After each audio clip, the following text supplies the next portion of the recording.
Let's face it, when it comes to cats, we aren't their owners. We're more like guardians. But do we know all we need to know before we take on the task? PETA President and co-founder Ingrid Newkirk tells us the 250 things your cat wants you to know. It's an education in cats. Next on the PETA Podcast.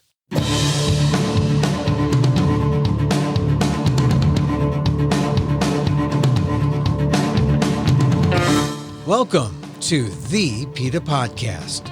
I'm Emil Guillermo, your host for this inside look at animal rights. Brought to you by PETA, the largest animal rights organization in the world. On today's show, PETA President Ingrid Newkirk has another book out. This one's about cats, titled 250 Vital Things Your Cat Wants You to Know, the Cat Guardian's Bible. It's out right now, and if you have a cat or are thinking about getting one, this is the pre-owner's manual. Here's my conversation with PETA President Ingrid Newkirk on the PETA Podcast. So let me ask you about this, this cat thing. I think everything we need to know is in the title, the Cat Guardian's Bible. We're cat guardians, right? Is that the realization that we are, in fact, just guardians? We are, because I think ownership is a word that doesn't really apply when it comes to cats. I mean, it's a word you can use to describe your relationship with a pair of sneakers, but not with a cat. Yeah, I mean, they're special. I mean, everyone notices that cats are different. They're different from other, and I know we've gone through they're not pets, they're companions, right? The companion animals. But cats are different from dogs, and we're not the boss of them, really, are we? We are not the boss of them. That is quite correct. They're far more reliable, they're better behaved, they're more attentive, and I think they're much more cleaner than most human beings. And I think the condition of our houses probably scandalizes them. Yeah, and you use a word that kind of got me in some of the materials to publicize the book. The idea of we are being supervised by the cats. It's true. I mean, they're very, very attentive, and they watch you like a hawk.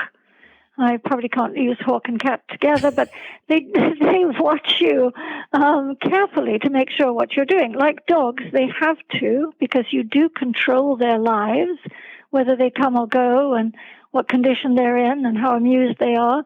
But yes, they've got their eye on you because you are the controller of the can opener and things like that. I mean, your cat in Spain is the decider on whether or not you get custody of your children in a divorce. Really? Did you know that? I didn't know that. Yeah, because this is a new thing, relatively new, but it's the way it should be. Is that when you're in divorce court, the judge will ask if you have a cat. And if you have a cat, the judge wants a social service person to investigate how you've treated that cat. And the person of the two who are divorcing, who treated the cat best, is better as the one who gets custody of the children. But that's a fact. So it's a kind of cat justice. Yeah, absolutely is. And I mean, Europe is getting some more progressive animal laws, even things like goldfishes in a bowl, is that now the RSPCA and other places, Italy, Spain, require a certain amount of surface area and a certain amount of swimming area so that your fish can be better treated and more respected. So cats, yeah, we should be able to figure that out, what they need, and give it to them. And how we treat them is important. I mean, it's not irrelevant or trivial to say how you treat a cat or how you treat an animal is indicative of the kind of person you are. Yes, I think Mark Twain said something to that effect, and others have too. I mean, it's as you treat your child or you treat any other living being, especially if you have control over them. And historically, we haven't done so brilliantly with how we've kept cats. We've done all sorts of awful things to them. And today, I mean, cats are often kept as rat catchers still, which means they're chucked out into the barn and they're supposed to earn their living by catching rodents, which isn't very nice for the rodents. There are other ways to control them if you don't want them there. But they also pass on diseases to the cats. So cats get all sorts of things like leptospirosis and fleas and tapeworms and all sorts of things from catching rats and mice. So one of the things we don't do is keep them indoors where they're safe, and we should do that. Yeah, and these are all things that, when the cats get something, they pass it on to humans? They certainly can. I mean, toxoplasmosis is a case in point, and we're seeing more and more cases of toxoplasmosis in these poor cats who live outdoors. I mean, I think this whole thing of feral cats, because they're not truly feral, a lot of shelters are chucking them out and just saying, good luck, here's a packed lunch, get on with it.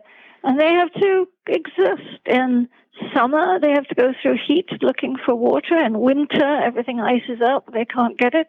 But they kill in order to survive. They get toxoplasmosis, which is passed on in their fecal matter. And so, I mean, you can, if you let your cat out and bring your cat back in, they can pass on toxoplasmosis in the litter box. Another reason to keep it impeccably clean. And you can get it.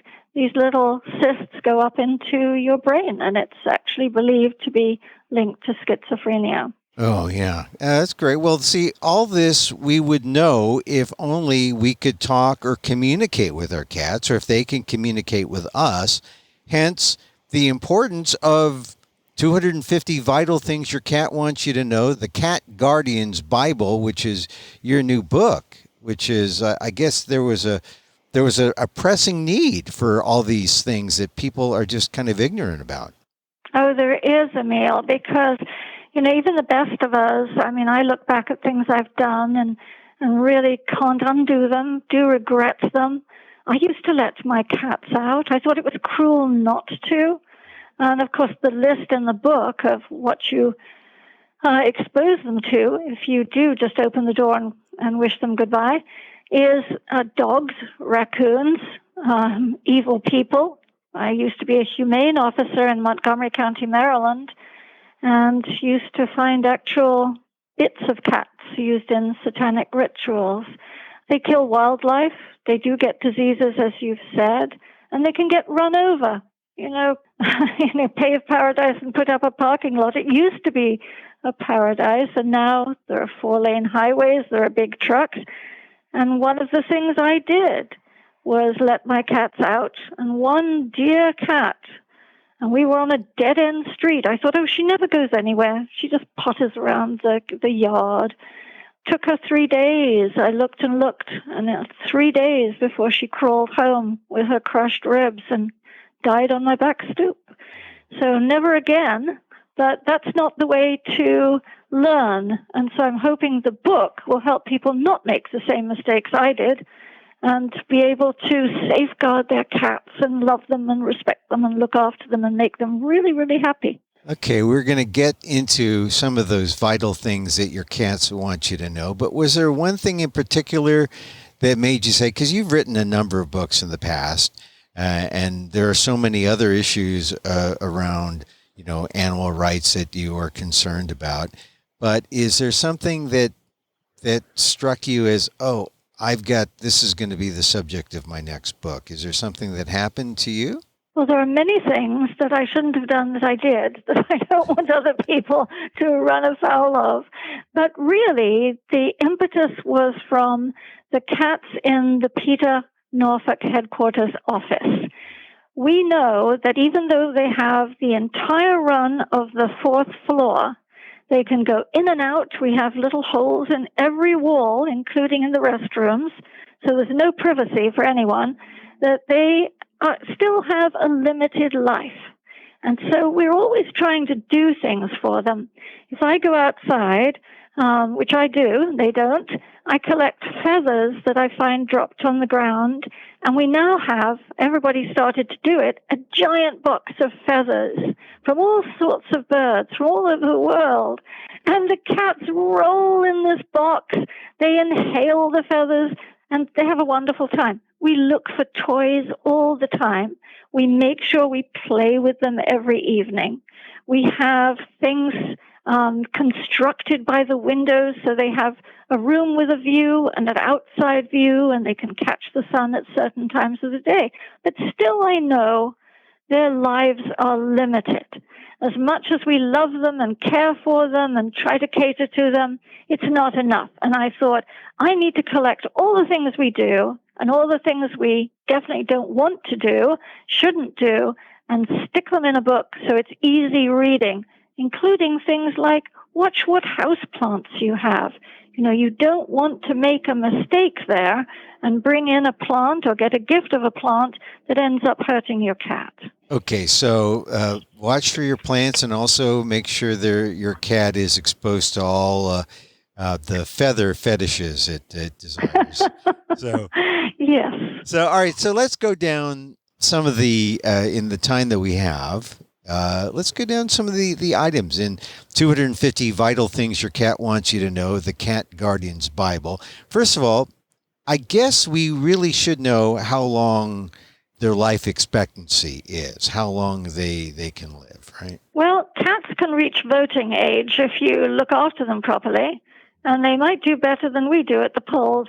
But yes, it depends, on their genetic makeup, their background, what they've been through as kids, and so on. But the big thing is, if you are sure to look after them, and I would suggest, when you feed them, don't feed them the same old muck, even if it's expensive muck that comes from the slaughterhouse. I would cook for my cat, and people may go, I'm not cooking for my cat. Well, you can, and I've got recipes, but you can buy wonderful, healthy, organic, truly humane foods, which I list, like V-Cat, Veggie Cat. But whatever you're feeding, put in a little crushed garlic, a little thyme, a little rosemary, a little parsley. Give them something other than those ground-up organ meats. Deflea them regularly and properly. Don't let them be scratching about the house. And do their bedding when you do them. And here's a tip, is that most people are really confused by the array of products you can buy to deflea your cat, when actually regular soapy water does the trick just as well as anything else. You just have to be sure. Don't get it in their eyes and don't get it down their ears. Yeah. And it's best to wrap them up in something that's porous, like a see-through grocery sack, a cotton grocery sack or something, so that and give them something to stand on that they can grab onto in the tub. And so I have lots of hints about that. So but just keep them clean, and soapy water is enough to deflea. And it is, and you must do their bedding. And of course, if you've got fleas that have made your house their home too, then you'll need to deflea that. And I've got some tips about what to do. You can't have the cats indoors when you're defleeing, but there are very humane and organic and healthy ways to deflea, like using diatomaceous earth, for example, on the carpet. Remove the cats and then leave it overnight. Go and vacuum it up in the morning. But there are things to look out for. You do have to know, cat is not the easy keeper he or she may appear. Lots can be going on inside a cat, and you have to be attentive to that, as well as always play with them. They can't just see you as a blur who comes in and out of the house, Yeah, and I gather from what you were saying a minute ago, don't just feed them the regular muck. Slip in some garlic and some thyme. Take up your avocation as a cat chef. They want variety. Is that what you're saying? They love, don't we all? And I know some people whose cats love pizza. They love almond milk or almond ice cream, soy ice cream. They love to have fresh grasses, of course. And again, you do have to be a little careful. There are some grasses, like oat grass, you should probably not give them, although oat grass will probably make them chuck up a hairball, and that's probably okay too. And you shouldn't leave dry food out overnight. You should look at it carefully, seal the top of it, because it can get a fungus or it can get bacteria, and then it can give them an upset. But melon balls, some of them love steamed broccoli. Marshall, who lived in our office for years, adored steamed broccoli. He would run a mile if he could smell someone had steamed broccoli. Steamed broccoli. Boy, that's a picky cat eater. See, only the steamed broccoli, not the raw, chewy, crispy broccoli. Only the steamed. And we have another cat, Brandy, bless her heart. She came from the Louisiana oil spill, and she almost had no hair when we got her from just psychological stress. They can get so worked up about things. And she just loves fake meat. If you give her Gardein tofurkey slices, she will just be in love with you forever. And don't try to slip her the, any other brand. Morningstar Farms. No, it's not vegan. Well, some of it's vegan, but no. Is she particular in that way, or she just likes fake meat? She loves fake meat, and in fact, she also likes beans in a burrito. Oh, well, there's some variety. So, all right, so you got to feed them well. You got to take care of them. You got to deflea them. Don't let your cats outdoors, because then they're out there in the food chain, and who knows what's going to happen. They can get all these kind of diseases. Now, how do you make sure that they're happy without letting them out? Well, a cat will let you know if they're happy or unhappy, usually. And it goes from dirty looks to hissing at you, to cuddling up with you and asking for attention because they're saying, hello, I'm here, remember me? I mean, perhaps you have a partner in the house. You should never let anybody push a cat off the bed or the couch. That's so insulting. They will remember that, and they will resent it. They do? They remember? They have short memories? Like if I push a cat off the bed, how many? Is that like a month's worth of cat vengeance or less? It could be for their whole 9 lives that they'll remember you, Emil, in the wrong kind of way. I'm never pushing a cat off a bed again. They get to stay. But you have to figure out what's going on in their lives. I mean, one of the things I touched on litter, but litter is so important. I mean, imagine if you went into your bathroom and had to step in waste. I mean, I hate to say it, but oh my God, you'd be upset. And it's the same with them. They're fastidious. And so you do have to watch the litter box many times a day. And I know people who think, I'll get to it, and don't. Or they have one of those ghastly self-cleaning, so-called litter boxes, which are frightening to many cats, and which don't do a good job because they hold the waste under the tray. Cats don't want to sniff that. They want to put their pristine little feet into clean litter. So you have to clean it at least once a week. But, I mean, provide for your cat. You make them happy by giving them something simple. A cardboard box. It might just look like a clump of useless cardboard to you. A cardboard box, any size.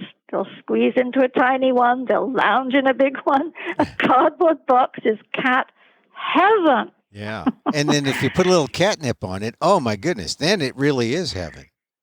Yes, and you can watch them hallucinate. But one other thing is, do give them a view, because even if you have to drag a dresser over to the window, maybe the windowsill is too small a ledge, maybe they have to have a really svelte bottom to get on that small ledge, and they're like Renoir's women, not like that. I mean, you drag something over so that they can get on it and look out. And they're like the nosy neighbor in Bewitched. Yeah. I mean, they want to look behind, see what's going on. And they're professional bird watchers. So give them some, maybe put a bird feeder outside the window if you can. So that's one of the 250 vital things your cat wants you to know. The cat wants a view. Yes. He wants, and so it may add to the rent, may add to the mortgage, but a view is what your cat demands. I notice this. When I see a cat, always like, when we leave, there's a cat looking out the door, waiting for us to come back. So I know that they want the view, and I don't think they're really looking for me to come back. They just want to see the traffic. They just want to see what's outside.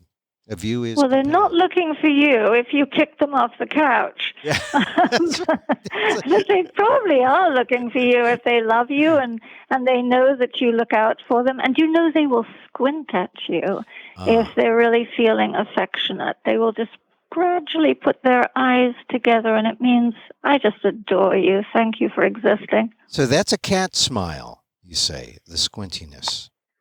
It is, just as that question mark tail is a happy tail, too, opposed to the thump, thump, thump tail, which means watch it, Buster. Yeah. Squinting, bad for politicians, but great for cats. That means the cat loves you. So. That's right. And they're more honest, too. All right. Now, I talked about catnip. Catnip is sometimes like the be-all end, that it's the thing that, okay, the cat's not happy, I'll give it catnip and they'll go crazy. But can people overdo catnip?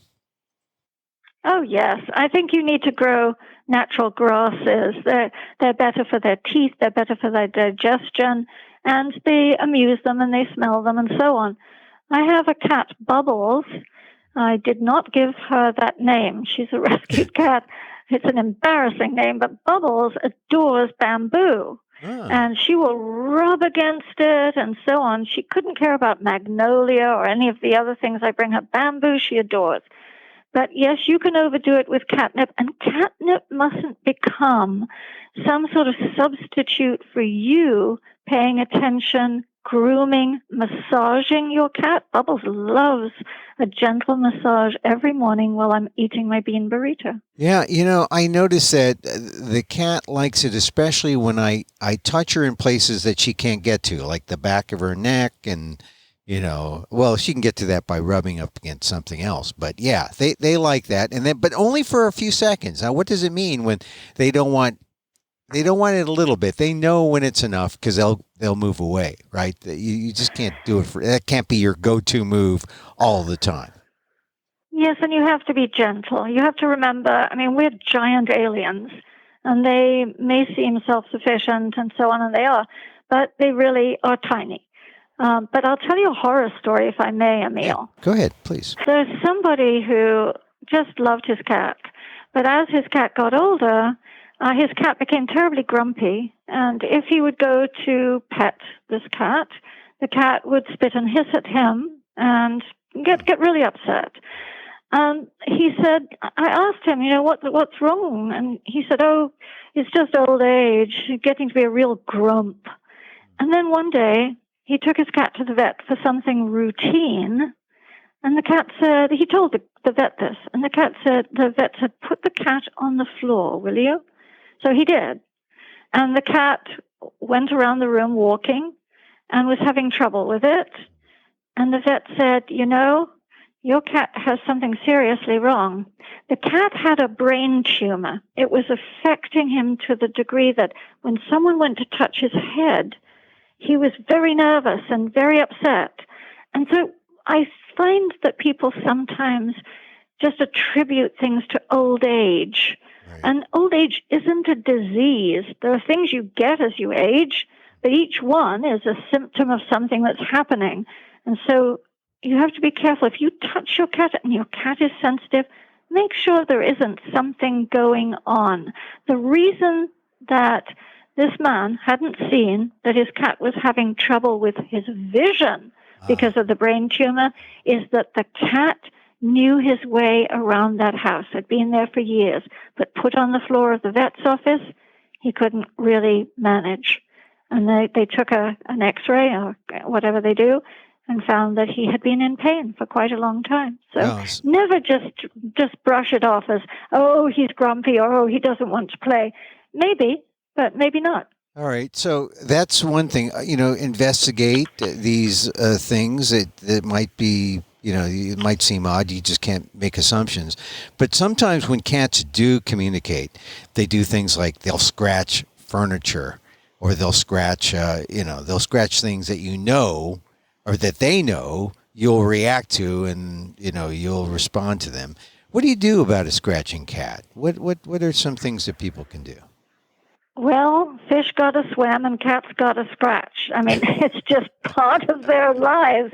You cannot punish a cat for scratching. What you can do is try to get a cat not to scratch where you don't want them to do. For example, you don't want your couch to be shredded. So there are things you can do. First, make sure you've got good places for the cat to scratch. Drag in a stump from the woods. I mean, bang it about and leave it outside for a while to get rid of little resident insects. But give them a stump. Give them scratching posts in various places. Give them a sisal-covered cat tree. Most important, make sure you're cutting their nails, that you're trimming their nails, because there's a quick in there. You can easily learn how to not touch the quick, because if you cut the quick, they'll never let you touch them again. But if you're too nervous, get the vet to do it. The more you do it, the more the quick recedes. Never, ever, ever, ever, ever declaw a cat. That is not a simple procedure.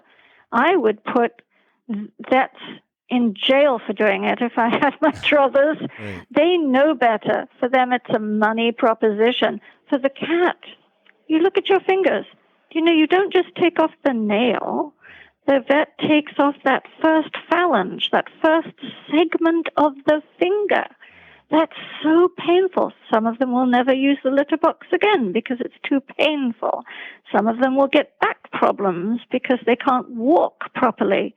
I mean, where did we get the word catwalk from? That beautiful coming down the catwalk. They can't do that if you've taken the nubs off their digits. And so never do that. You can, if you're still having trouble, spray that edge of the couch or whatever it is with a little bit of peppermint. They don't like peppermint usually, or lime, or just cover it for a while. And when they go there, pick them up gently, put them on what you want them to trim their own nails on, and help them scratch just as they would move their paws in a litter box. See, now, this is no minor point that you're getting into this idea of declawing. Declawing really should be illegal, right? Oh, absolutely. I mean, in certain countries, you can't cut a dog's ears so that it's cosmetically appealing. If you want to hack and mutilate your cat's feet, then is your couch really more important than a cat? Don't have a cat. Get a wind-up toy or something. It's just absolutely unforgivable. Yeah. Now, Ingrid, in the time remaining we have with you, I'm sure that people who are listening who are dog lovers are saying, yeah, see, that's why I'm a dog lover. That's why you don't really get into the debate, cat or dogs, but how do you respond to people who are just adamantly chauvinistic about dogs? In the same way that people are adamantly chauvinistic about cats. I mean, how do you bridge the gap between the two? Oh, it's so funny because, some people say I would never have a cat, or I don't like cats, which is a kind of odd thing to say. It's like saying I don't like people from Lithuania. I don't know. Have you ever met one? I like them. So it's very odd, isn't it? Because I've known people, so many people have told me stories about, say, a husband, sorry to pick on husbands, but a husband who said, don't you bring a cat, I don't like cats.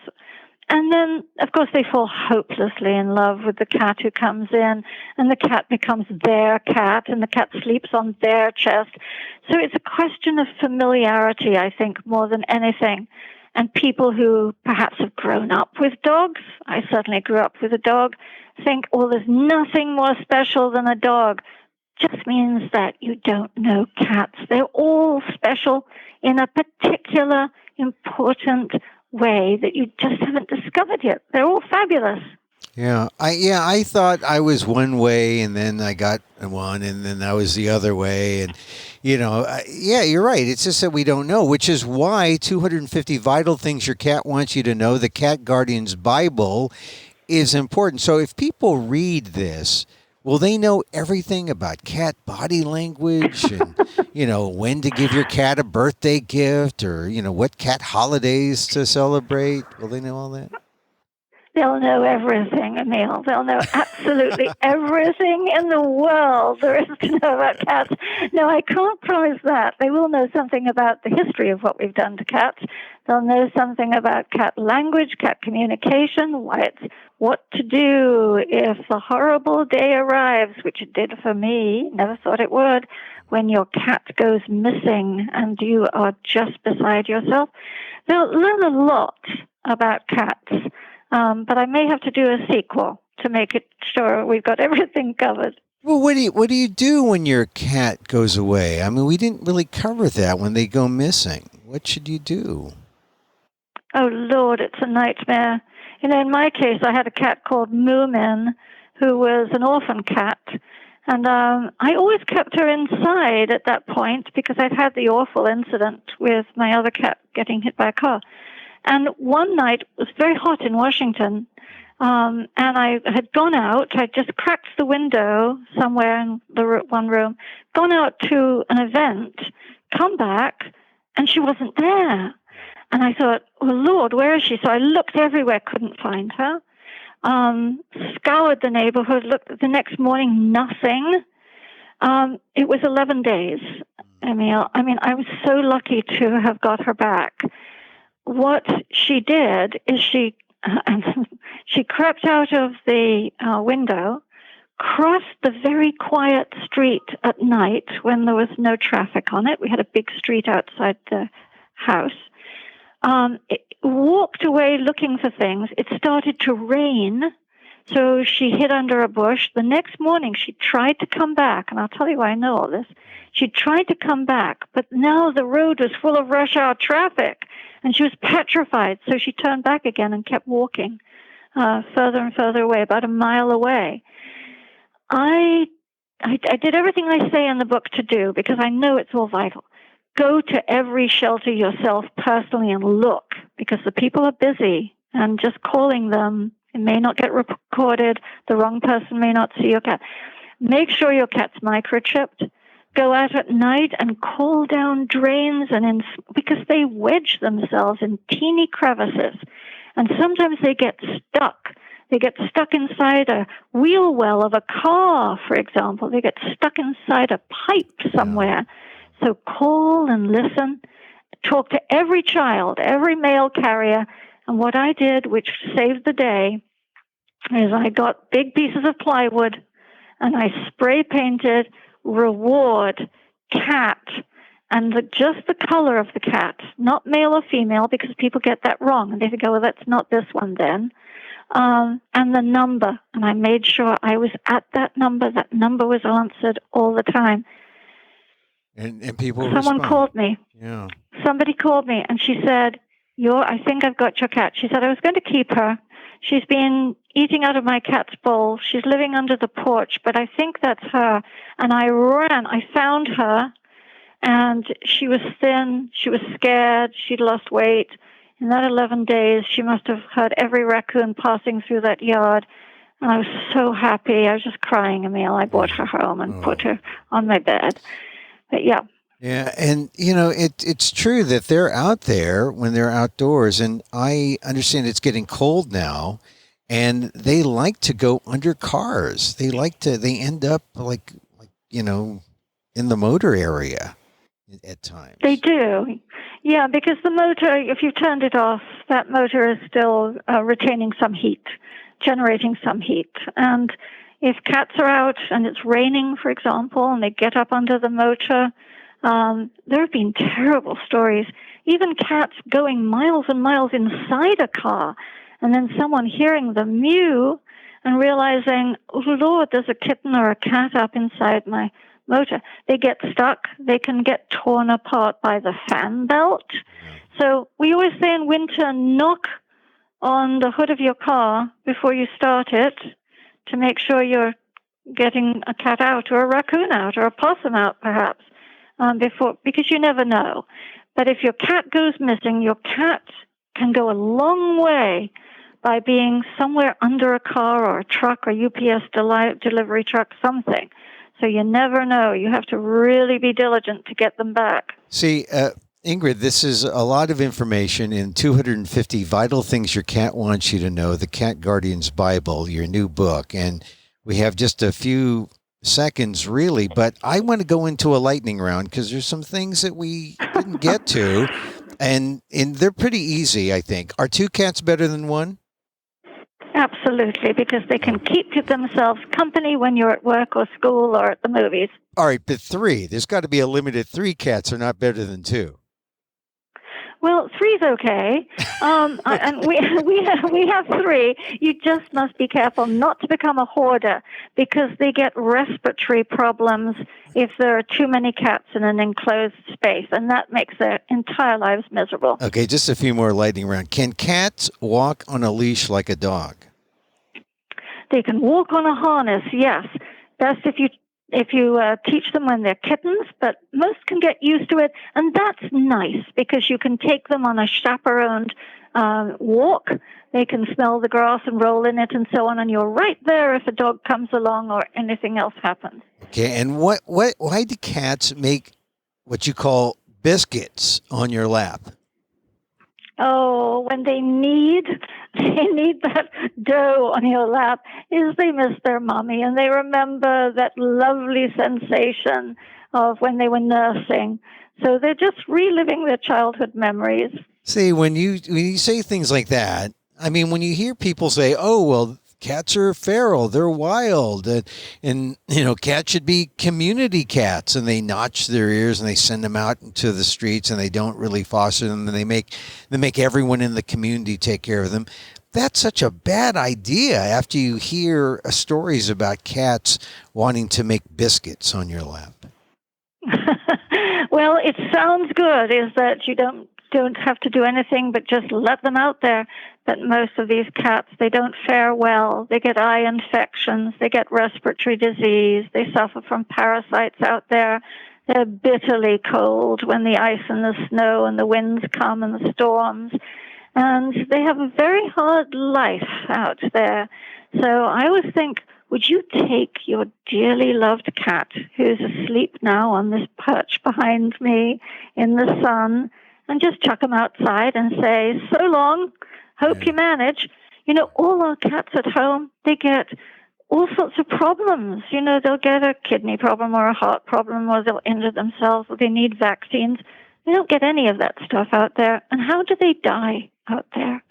They don't die of healthy old age in their sleep. They deteriorate, and they're not in good shape at all by the time they go, or they meet an accident or an evil person or something. See, and we don't need to experience all that stuff when it, as it happens. We could just read your book, 250 Vital Things Your Cat Wants You to Know, the Cat Guardian's Bible. It's kind of a cat education, really.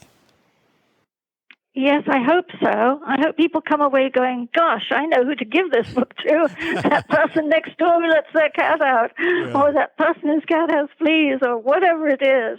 But yes, there are lots of fun things to do, lots of fun ideas in it, and lots of very practical things that make sure your cat loves you, you love your cat, and your cat lives to a fine, old, healthy old age. Well, Ingrid Newkirk, really, thank you for your time, and thank you for the book. Good luck on it. It comes out, the release date is November 6th, but people should pre-order if they get this before the 6th, or they can just go to Amazon and leave a review when they read it.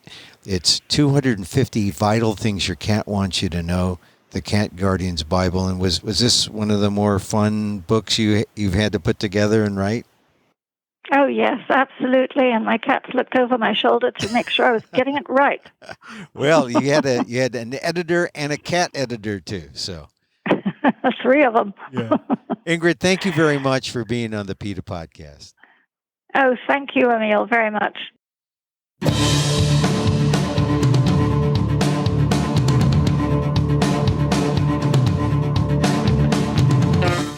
PETA President Ingrid Newkirk, her 3 cats approved of the book. So now it's the good stuff is all in there. 250 Vital Things Your Cat Wants You to Know, the Cat Guardian's Bible. Ingrid Newkirk's new book, available wherever you buy your books. Go to PETA.org for more information.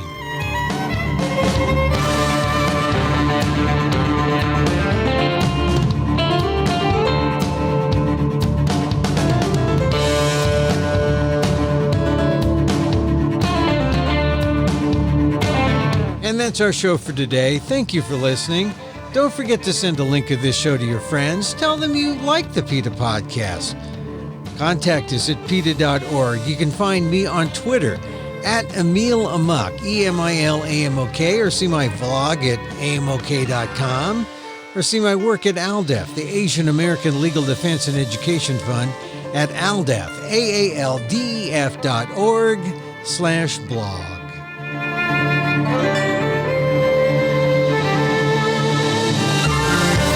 Once again, thank you for listening. Check out all our episodes on your favorite podcast app or on Apple Podcasts, where you can subscribe to as well as rate and review the show. It helps get the word out about the issues you care about. Our music is provided by Carbonworks. Check them out on YouTube. And join us again next time for more insight into animal rights and the fight for a cruelty-free world on the PETA Podcast. I'm Emil Guillermo.